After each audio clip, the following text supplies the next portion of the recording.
Deputy commissioner ضلع وسطی طه سلیم کسی تعارف کے محتاج نہیں، پرانی فلم میں نئے پرنٹ کے ساتھ واپس آ چکے ہیں اور یقینی طور پر آتے ہی انہوں نے جب چارج لیا تو اپنے کاموں کا آغاز کیا اور کام کا آغاز بھی اچھے طریقے سے کیا، یعنی کہ ضلع وسطی میں آج سے شروع ہونے والی انسداد پولیو مہم کا افتتاح کیا۔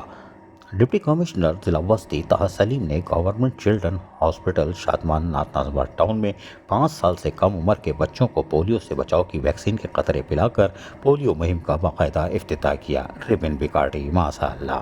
اس موقع پر گورنمنٹ چلڈرن ہسپتال کے M S assistant commissioner north Nazimabad Humair Ahmed, public health officer central اور اس کے ساتھ ساتھ ڈاکٹر سہیل میمن، WHO کے area coordinator doctor Ayaz Sheikh, staff officer doctor Zain ul Abideen بھائیو، ضلع وسطی کے سیکیورٹی فوکل پرسن فضل اکبر اور ضلعی کمیونیکیشن آفیسر عظمیٰ خان اور ٹاؤن ہیلتھ آفیسر ڈاکٹر ذوالوقار بھی موجود تھے۔ اس موقع پر ڈپٹی کمشنر ضلع وسطی طه سلیم نے والدین سے اپیل کی کہ وہ اپنے 5 سال سے کم عمر کے بچوں کو ہر بار پولیو سے بچاؤ کے قطرے ضرور پلائیں اور اپنے بچوں کو عمر بھر کی معذوری سے محفوظ رکھیں۔ انہوں نے کہا کہ پولیو ورکرز کی ٹیمیں گھر گھر پہنچ کر آپ کے بچوں کو پولیو سے بچاؤ کے قطرے پلا رہی ہیں۔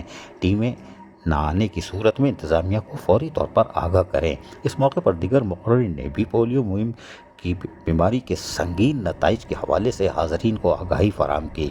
واضح رہے کہ مذکورہ پولیو مہم 9 ستمبر سے 15 ستمبر تک جاری رہے گی۔ پولیو مہم میں 1717 پولیو ورکرز حصہ لے رہے ہیں اور ضلع وسطی میں تقریباً 3,85,000 5 سال سے کم عمر بچوں کو پولیو ویکسین کے قطرے پلانے کا ہدف مقرر کیا گیا ہے۔